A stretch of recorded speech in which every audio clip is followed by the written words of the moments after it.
on le voit, mes bien-aimés. Les sous-vêtements jadis, c'était quelque chose qui est dans la chambre. Ou soit peut-être à la plage. Aujourd'hui, les gens marchent dans les sous-vêtements. Quand je dis sous-vêtements, mes bien-aimés, c'est sous-vêtements. Et tout le monde qui sont à l'Europe comprend ce que moi je vais dire. Avec un soutien. Quelqu'un est en train... La pudeur n'est plus. Il marche calmement sans reproche. Mes bien-aimés, jusqu'à où va le monde? Ça, ce sont des signes qui montrent que Jésus-Christ est en train déjà là. C'est pour cela qu'il dit ici que l'heure est déjà venue. Et toi, chrétien, est-ce que le temple du Saint-Esprit t'y habille cela d'une manière décente? Ou bien c'est un temple qui est confondu par rapport au temple de Satan? Toute cette femme-là qui se déambule avec des habits choquants, qui choquent les consciences des autres, parce que leur temple, c'est le temple de Satan. Et toi, ton temple, est-ce que c'est le temple du Saint-Esprit? Ça doit se refléter aussi que réellement, tu as un temple du Saint-Esprit en toi. Il doit y avoir la différence entre ce qui a l'Esprit Saint de Dieu et ceux qui adorent le Seigneur dans l'esprit et la vérité. Quand on voit une femme, on ne peut pas discerner si elle est chrétienne. Mais or, c'est une chantre. Or, elle est diaconesse. Or, elle est pasteur. Or, elle a une grande responsabilité dans leur église. Mes bien-aimés, voilà les caractéristiques qu'on peut savoir le vrai adorateur et le faux adorateur. Mettons nos vies en règle. Jésus est en train de frapper. Les gens disent que Jésus vient bientôt. Mais moi, j'ai toujours dit que Jésus est déjà là. Pourquoi je dis toujours que Jésus est déjà là, mes bien-aimés? Parce qu'il est en train de séparer déjà entre les chèvres et les brebis. Et quand on lit le verset d'Apocalypse chapitre 3, le verset 20, c'est ça qui me confirme que Jésus est déjà là. Mais c'est toi qui es en train de penser qu'il n'est pas encore là. Je vais vous donner la différence pourquoi les gens pensent que Jésus n'est pas encore là. Jésus, quand il va venir dans le nuée, comme nous dit Apocalypse chapitre 1, le verset, il dit qu'il viendra dans les nuées et tout œil le verra. Donc quand il va venir de cette manière, c'est justement pour aller venir prendre ce qu'il avait déjà choisi en esprit. C'est pour cela que j'ai tiré l'attention aux bishops, pasteurs, prophètes, évangélistes, tous les 5 ministères qui se disent chrétiens. Alléluia. Ici, il dit d'abord que c'est lui qui fait la volonté de mon Père qui est dans le ciel. Cela veut dire que beaucoup de gens qu'on appelle pères, mais les chrétiens sont en train de faire la volonté de Père terrestre. Mais ce n'est pas le Père qui est dans le ciel. Alors, tout chrétien qui fait la volonté de leur pasteur, de leur prophète, de leur bishop, de leur évangéliste, de leur mukambi, sache-le très bien que ces gens-là n'hériteront pas le royaume de Dieu. Car Jésus dit que c'est lui qui fait la volonté de mon Père. Quel est le Père? Ce n'est pas le Père physique, ce n'est pas le Père qui t'enseigne la Bible, ce n'est pas le Père qui est en train de... tu te prosternes devant lui, tu es en train de voir que c'est lui maintenant qui est Dieu. Il dit non, c'est le Père qui est dans le ciel. Alléluia. Maintenant, on remonte dans notre sujet. C'est à leurs fruits que vous allez connaître le vrai adorateur et le faux adorateur.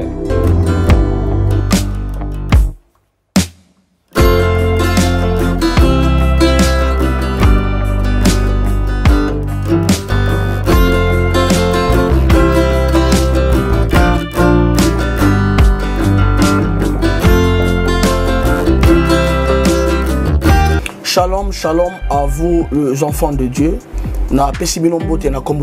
C'est bien moi votre frère, le pasteur Israël Nash. Je vous salue au nom de Jésus. Je suis précisément à Kinshasa. Naza responsable à Ophelina. Jésus est mon papa. Naye liboso na bino pour nous représenter bino bana o bozomo na bilili pe ba difficulté tozanango. Na bandaki musala o ça fait longtemps ya koboko la bana selon ainsi dit l'Éternel. Mais ba difficulté ezamingi, difficulté ya loyer parce que tozo foutela et puis difficulté au foot la bana minerval pour to jute au bandaki. To pesa qui avance mais tikali ndambo. Nazo banga ke bana oyo bakata classe bakoma nango na sukate. C'est pour cela Dieu m'a mis au cœur na lancé message oyo na batu nyonso ya motema malamu basunga bana oyo bozomona na bilili. Bana oyo bozomona na bilili ndambo na juna rond-point Ngaba, ndambo Victoire, ndambo Limete et puis ndambo l'état pesingai. Pona bande kolanga nyonso ba congolais bobi ba réalité nini to passer nango na mboka. Soki nga simple individu na ndimi kozwa bana oyo na bokola na ainsi dit l'Éternel. Soki l'état s'est décidé to mona suba fazer na zelate. C'est difficile ya osala ngonga moko. C'est pour ça na zo lancer appel na bana nyonso nzambe pona classe ya bana oyo pona loyer na bango kolata pe kolia na bango. Na osenga na batu nyonso baza cœur sensible pe baza na motema bosunga ba sunga biso pe ba salisa biso. Toza na commune ya Kalamu quartier Kauka référence ya monene tukangami na université Kimbangiste avenue comme on a Marin le numéro 16 numéro de téléphone à biso pour na bato balingi ba contacter biso pour na ba détail mosusu eza plus 243 89 72 32 229 nzamba pambola bato nyonso yo ba ko assister biso.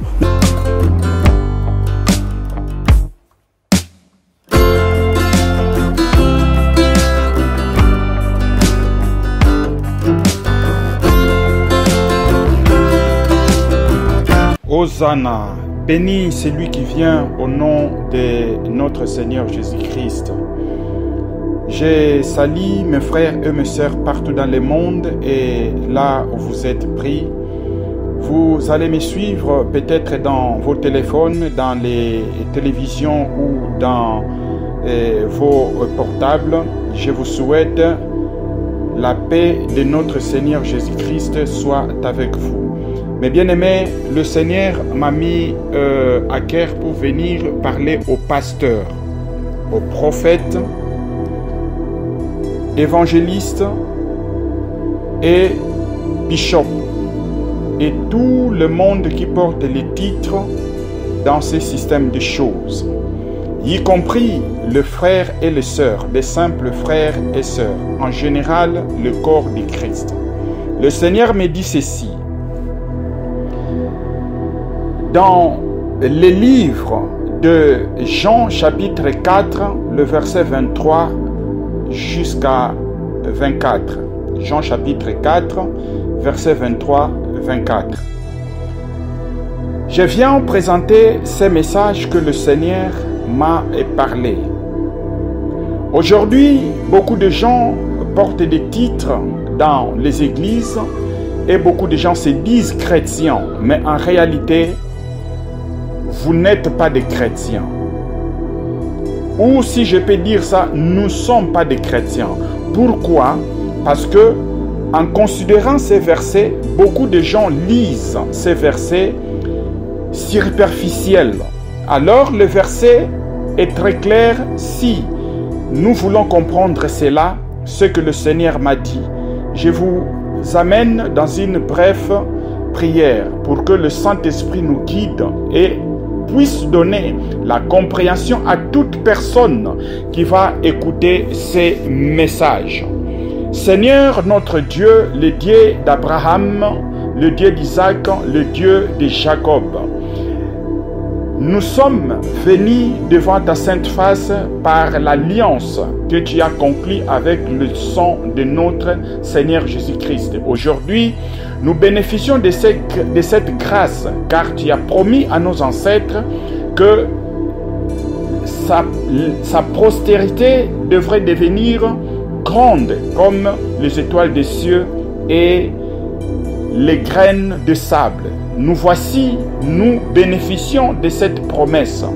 Voilà la raison pour laquelle nous nous prosternons devant ta sainte face pour que nous puissions aussi bénéficier de cette grâce.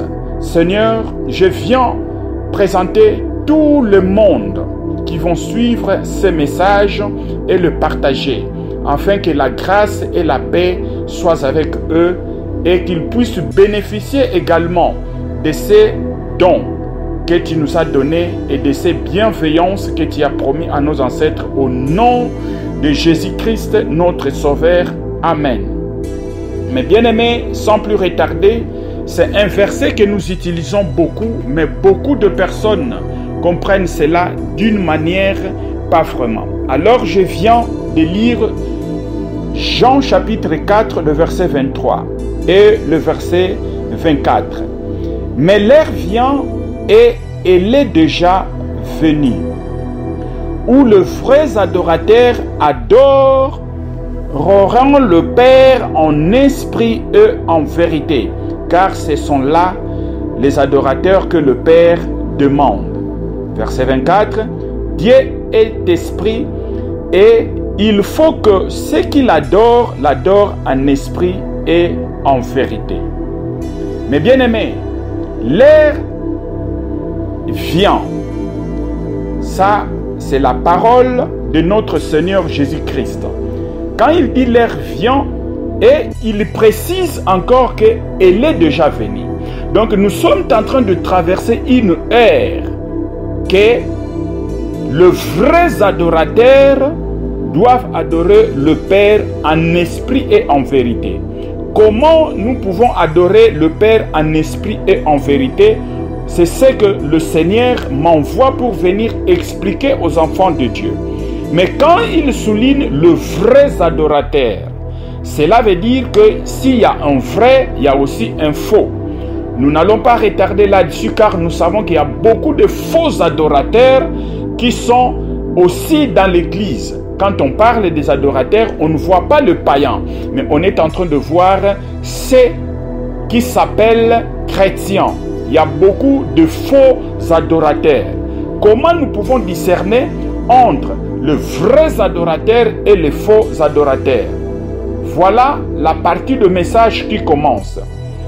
Le Seigneur me donne les versets de Matthieu chapitre 7, les versets 18 jusqu'à 20. Il dit ceci: un bon arbre ne peut porter de mauvais fruits, ni un mauvais arbre porter de bons fruits.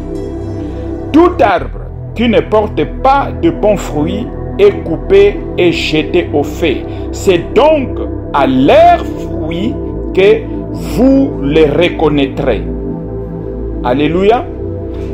Et le verset 21 dit: ce n'est pas tous ceux qui me disent Seigneur, Seigneur, qui entreront dans le royaume des cieux, mais c'est lui-là qui fait la volonté de mon Père. Soulignez, le Père qui est dans le ciel. C'est pour cela que j'ai tiré l'attention aux bishops, pasteurs, prophètes, évangélistes, tous les 5 ministères qui se disent chrétiens. Alléluia. Ici, il dit d'abord que c'est lui qui fait la volonté de mon Père qui est dans le ciel. Cela veut dire que beaucoup de gens qu'on appelle Père, mais les chrétiens sont en train de faire la volonté de Père terrestre, mais ce n'est pas le Père qui est dans le ciel.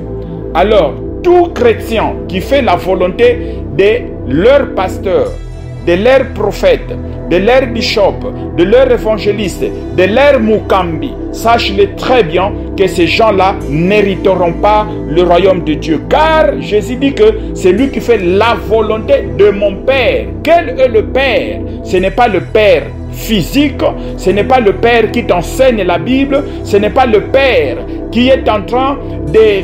tu te prosternes devant lui, tu es en train de voir que c'est lui maintenant qui est Dieu. Il dit non, c'est le Père qui est dans le ciel. Alléluia.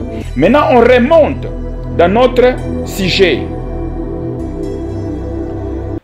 C'est à leurs fruits que vous allez connaître le vrai adorateur et le faux adorateur. Aujourd'hui, quelqu'un peut bien enseigner la sanctification. Aujourd'hui, quelqu'un peut bien enseigner la repentance. Aujourd'hui, quelqu'un peut bien enseigner le dépouillement à l'église. Mais est-ce que réellement sa vie aussi est conforme par rapport à ce qu'il enseigne? Est-ce que, quel est le comportement ou sa conduite en dehors de l'église, en dehors de l'enseignement? Est-ce que ces fruits sont bons ou sont mauvais? C'est pour cela que Jésus-Christ souligne qu'un arbre, quand cet arbre est mauvais, ça ne peut jamais porter de bons fruits.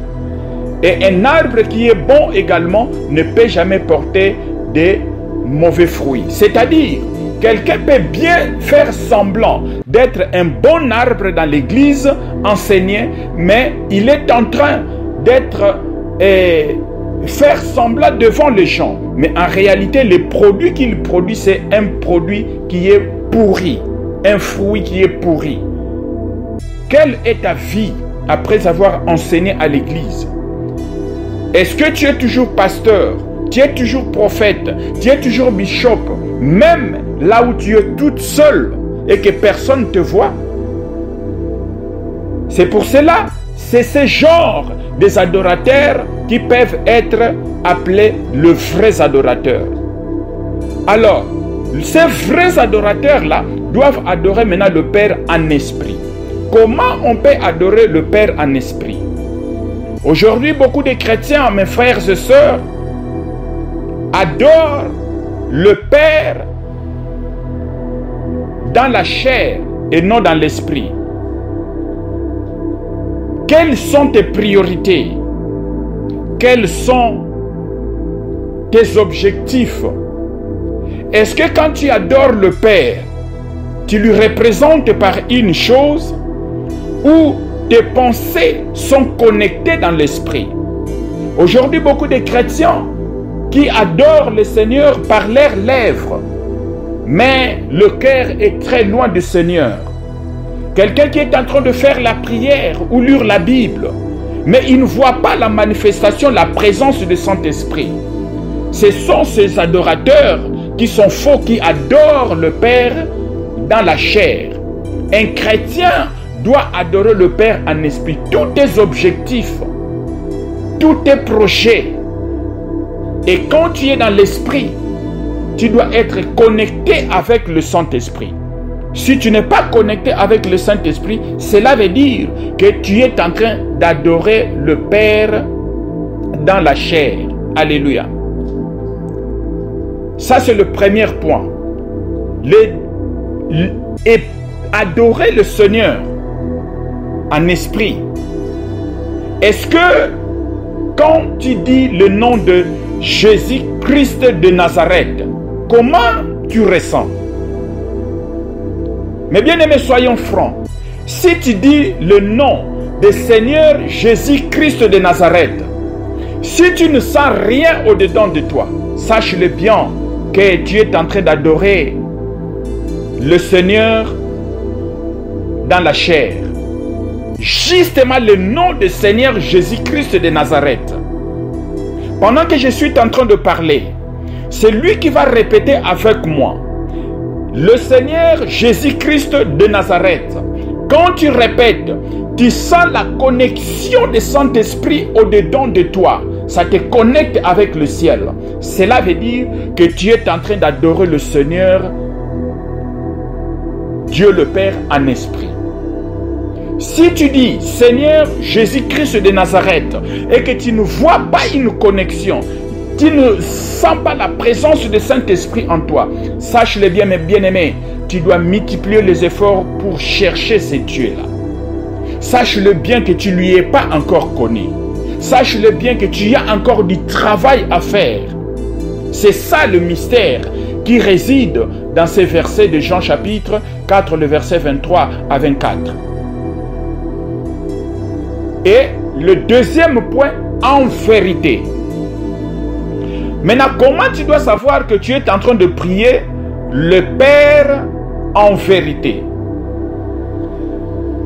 Mes bien-aimés, la vérité, c'est la parole de Dieu. Est-ce que ta conduite, ton comportement, tes décisions sont liées dans la parole de Dieu? Est-ce que tu ne sors pas en dehors de la parole de Dieu? Ça, c'est le premier point. Deuxième point, il n'y a pas un petit mensonge, il n'y a pas aussi un vrai mensonge. Toute ta vie, quel que soit quelque chose qui va écouter ta vie, mais tu dois apprendre à dire la vérité. Mais bien aimé, sache-le très bien.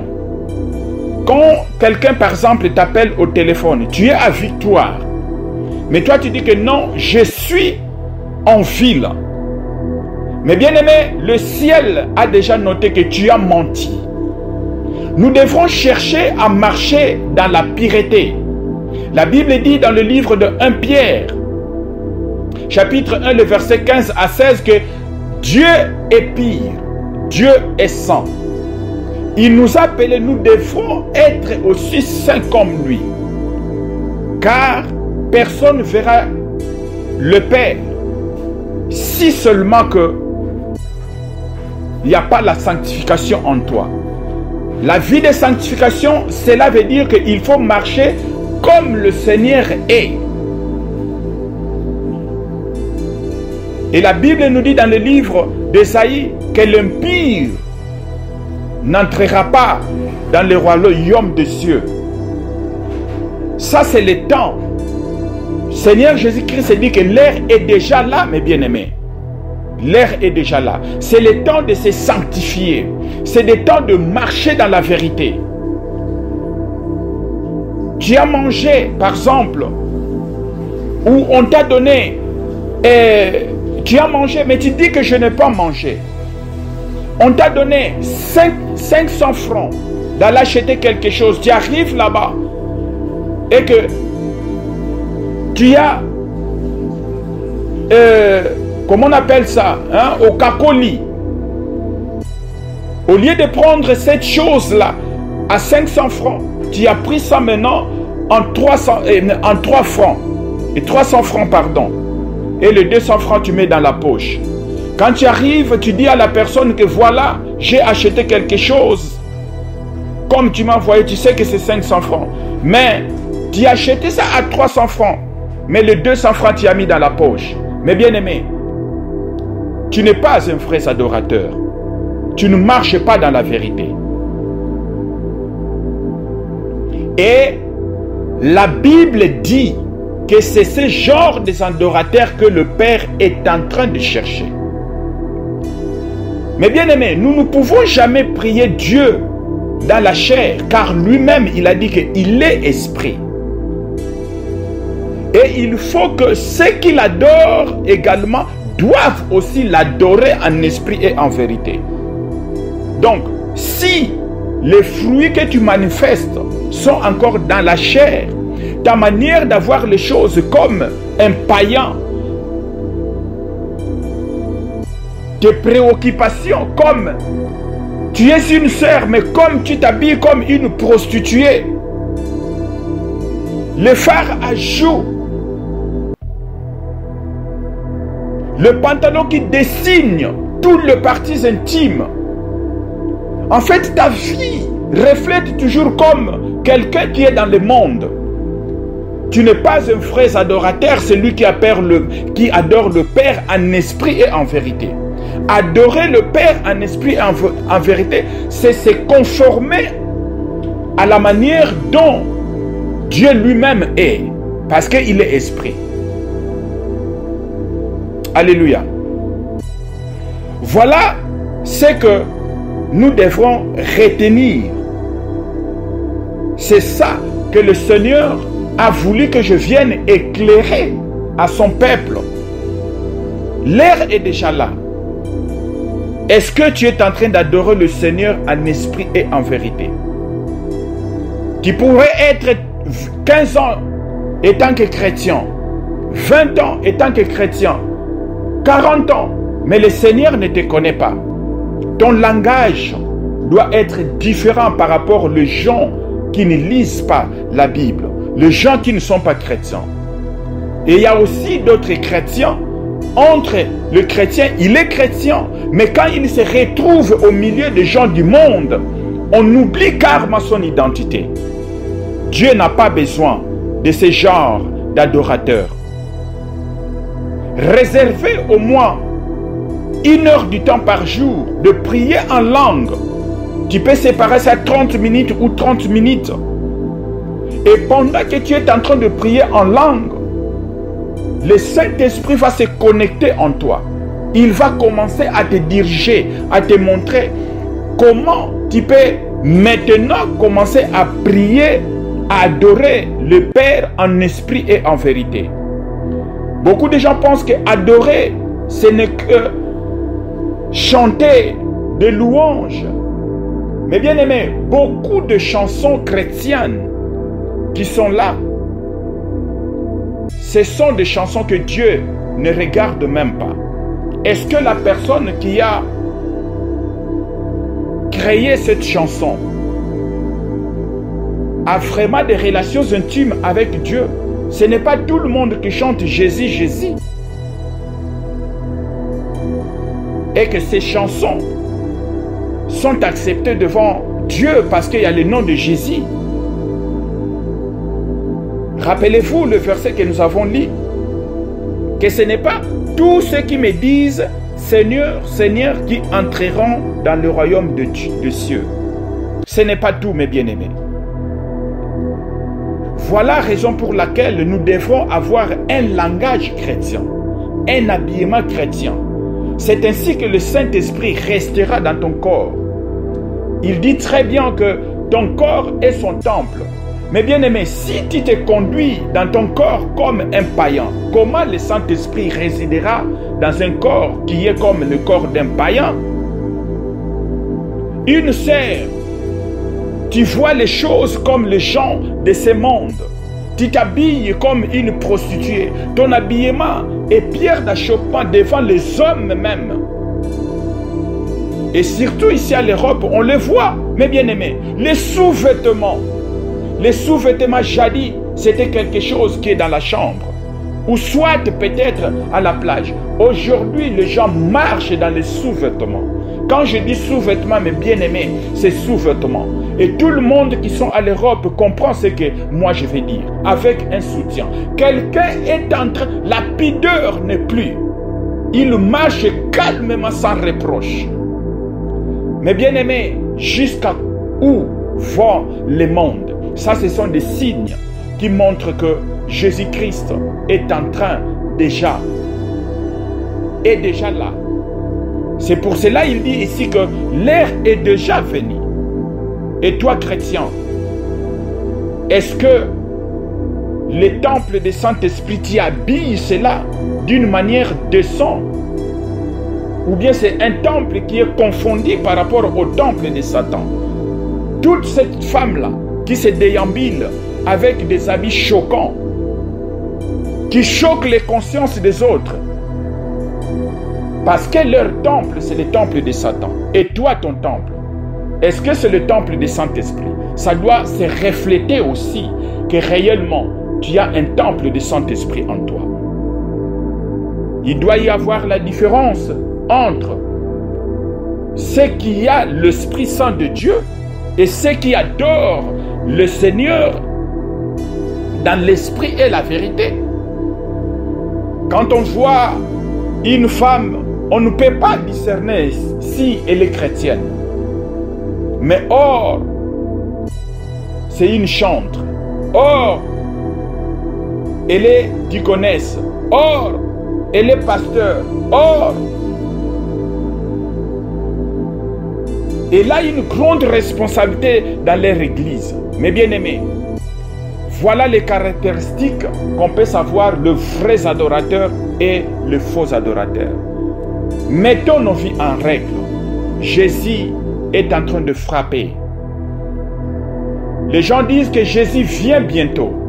Mais moi, j'ai toujours dit que Jésus est déjà là. Pourquoi je dis toujours que Jésus est déjà là, mes bien-aimés? Parce qu'il est en train de séparer déjà entre les chèvres et les brebis. Et quand on lit le verset d'Apocalypse chapitre 3, le verset 20, c'est ça qui me confirme que Jésus est déjà là. Mais c'est toi qui es en train de penser qu'il n'est pas encore là. Je vais vous donner la différence pourquoi les gens pensent que Jésus n'est pas encore là. Jésus, quand il va venir dans les nuées, comme nous dit Apocalypse chapitre 1, le verset, il dit qu'il viendra dans les nuées et tout œil le verra.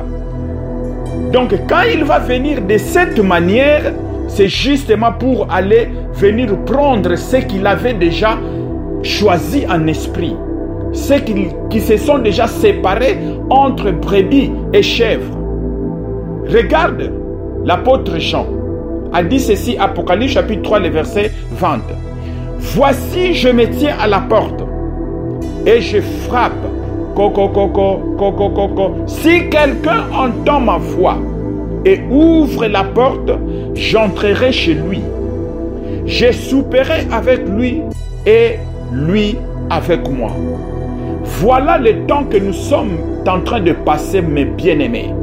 C'est ce temps ici que le Seigneur Jésus-Christ dit que l'heure est déjà là. Comment le Seigneur Jésus-Christ est en train de te parler, ma soeur? Comment il est en train de te parler, mon frère? C'est par le moyen de ses serviteurs. C'est par cette voix ici que tu entends maintenant. C'est par la voix d'un frère. C'est par les écritures qui est écrites dans la Bible. C'est par les songes. C'est par les visions. Comme est écrit dans le Job chapitre 33, les versets 15 à 16. Que Dieu tantôt parle d'une manière ou d'une autre. Dans les visions, dans les rêves, quand nous dormions, en profond sommeil, Dieu prend ses pensées, il vient t'inculquer. Mais toi, tu es là, quand tu te réveilles, tu dis, ah, c'est justement un rêve. Et tu continues ta vie. Au dernier jour, Dieu dira que tu n'étais pas un vrai adorateur. Or, la Bible nous dit que c'est maintenant ici qu'il est en train de frapper. Si tu entends sa parole, n'endurcis pas ton cœur. Car le verset 22 dit que celui qui a des oreilles entende ce que l'Esprit dit aux églises. L'Esprit de Dieu est en train de te parler. C'est ainsi que tu adoreras le Père en esprit et en vérité. Quand tu pries, quand tu appelles Seigneur Jésus-Christ de Nazareth, si tu ne ressens rien au-dedans de toi, sache-le bien que tu dois améliorer ta relation avec le Seigneur. Cela veut dire que tu ne pries pas le Seigneur en esprit et en vérité.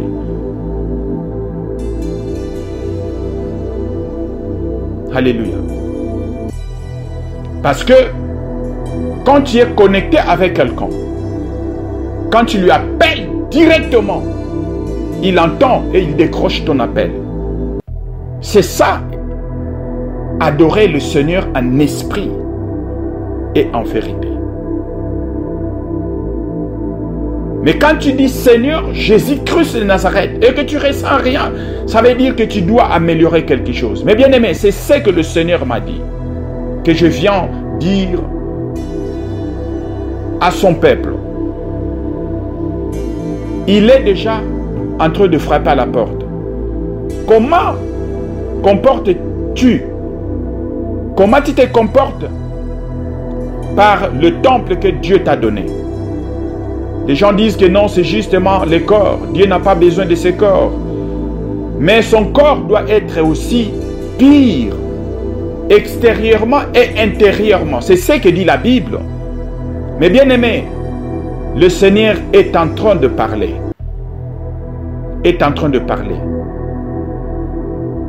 Quand tu ouvres la porte, il viendra chez toi. Vous mangerez ensemble. Comment vous allez manger avec le Seigneur? C'est par le moyen de sa parole. c'est par le moyen du Saint-Esprit. Il va commencer à t'enseigner. Il va commencer à te dire que ça et ça et ça et ça et ça, ce n'est pas bon. Et n'attendez pas toujours que le Seigneur vienne te parler en personne dans le rêve ou dans les visions. Des fois, il peut utiliser le moyen comme tu es en train de m'écouter pour te corriger aussi. C'est ça que le Seigneur a dit que tu souperais avec lui et toi avec lui aussi. Ça veut dire que quand il te demande quelque chose, toi aussi de ton côté, tu dois faire l'effort pour laisser cette chose-là. Mais bien aimé, personne qui est pire. Mais nous tous, nous faisons les efforts chaque jour d'enlever le fardeau qui peut faire que le Saint-Esprit n'agit pas en nous. Alléluia. Voilà ce que le Seigneur m'a envoyé de venir vous dire en Jean chapitre 4, le verset 23 jusqu'à 24. C'est ainsi qu'on connaît comment adorer le Père en esprit et en vérité. Et c'est ça les adorateurs que le Seigneur cherche. Ce n'est pas le passé. Tout ce que tu as fait dans le passé, c'est passé. Mais le Seigneur veut te voir améliorer tes relations avec lui chaque jour. Il dit celui qui aura persévéré jusqu'à la fin, c'est celui-là qui sera sauvé. Que toute personne qui a des difficultés de savoir comment il peut marcher avec le Seigneur, comment il peut adorer le Seigneur en esprit, surtout que nous avons insisté, eux, en vérité.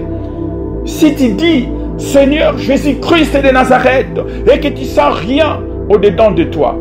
Mais bien aimé, je le répète encore, le Seigneur me dit que améliore tes relations. Cela veut dire que toutes les prières que tu fais, tout ce que tu fais, tu es en train de faire ça dans la chair. Il n'y a pas la connexion avec lui. Alors je te demande de prendre ta main droite, pose sur ton cœur. Je vais prier avec toi. Je vais te connecter maintenant avec le ciel. Car le Seigneur m'a dit, je suis là pour délier les gens qui sont captifs, pour les amener au salut, pour les amener dans la voie du Seigneur. Alors, pose ta main droite sur ton cœur. Ô Seigneur Jésus-Christ de Nazareth, je viens devant ta présence. Cette sœur qui a posé sa main sur son cœur, ce frère qui a posé sa main sur son cœur, que les feux de Saint-Esprit brillent au-dedans de lui. Tout ce que tu n'as pas planté. Tu as dit dans le livre de Matthieu chapitre 7, le verset 18 à 19, qu'un arbre pourri ne peut jamais produire de bons fruits. Seigneur, je déclare et je confesse que cet homme, oh Dieu, que cette sœur, à partir de maintenant, qu'il soit un bon arbre, qu'il soit un bon arbre, afin qu'il puisse produire de bons fruits. Je lui connecte avec l'Esprit de Dieu vivant. Je te connecte avec l'Esprit de Dieu vivant. Je te connecte avec l'Esprit de Jésus-Christ de Nazareth. À partir de maintenant, que ton cœur puisse être réceptif, que ton esprit puisse être réceptif, que ton âme puisse être réceptif, afin que tu puisses recevoir le Saint-Esprit, afin que ton esprit se connecte avec l'Esprit de Dieu, afin que tu puisses lui adorer en esprit et en vérité. Au nom puissant de Jésus, que toute chose qui est en train de faire une barrière en toi, que tu ne puisses pas te connecter avec lui, quand tu cites son nom, je le brise au nom de Jésus, je le brise au nom de Jésus. Je les brise au nom de Jésus. Que tout obstacle, au nom puissant de Jésus-Christ, j'envoie le feu, j'envoie le feu, j'envoie le feu, j'envoie le feu, j'envoie le feu, que ça puisse brûler tout arbre que le Seigneur n'a pas planté au-dedans de toi. Au nom de Jésus-Christ de Nazareth. Merci Seigneur Jésus. À toi, ô Seigneur, l'honneur, la puissance et la gloire au siècle des siècles. Dis Amen ma soeur. Dis Amen mon frère. Pendant que tu as écouté cette prière, tu as senti la présence de Saint-Esprit au-dedans de toi. Maintenant, ça c'est ta marche. Commence à marcher avec le Seigneur. Commence à adorer avec le Seigneur. Car il est en train de chercher ses vrais adorateurs. Tu ne fais pas encore partie des faux adorateurs. Au nom de Jésus-Christ de Nazareth. Merci Seigneur. Merci parce que tu es bon. Merci Seigneur parce que tu m'écoutes. Merci au Seigneur. Au nom de Jésus-Christ. Que ta main, Seigneur, pose cela sur la main de ces frères-là. Pose cela sur la main de cette sœur-là. Sanctifie son esprit, ô Dieu. Donne-lui un esprit nouveau. Donne-lui un esprit de la vérité. Afin qu'à partir de cet enseignement, qu'il commence maintenant à adorer. Qu'il commence à t'adorer en esprit et en vérité. Que la connexion s'efface maintenant avec toi. Au nom de Jésus-Christ. Merci Seigneur. À toi l'honneur, la puissance et la gloire au siècle des siècles. Amen. Merci ma sœur. Si tu es touché, n'hésite pas de laisser un bon commentaire. Si tu n'es pas touché aussi, dis-moi, peut-être il y a quelque chose encore que tu dois travailler. Mais je sais que le Seigneur t'a visité. Je sais que le Seigneur t'a visité. Vois les choses dans l'esprit, ma soeur. Vois les choses dans l'esprit, mon frère. Tu ne peux pas faire une marche avec le Seigneur si tu es toujours dans la chair, si tu es toujours négatif. Pour faire une bonne marche avec le Seigneur, il faut que toi tu sois aussi dans l'esprit. Car il est esprit. Car il est esprit. C'est ainsi que toi aussi tu dois être en esprit. Afin que vous puissiez faire une marche ensemble avec lui. Au nom puissant de Jésus-Christ. Merci. Partagez ce message. Pendant que tu es en train de partager, toi aussi tu es en train de contribuer aussi à l'évangile. Au nom puissant de Jésus. Soyez bénis. Que la paix de notre Seigneur vous accompagne. Au nom de Jésus-Christ. Amen.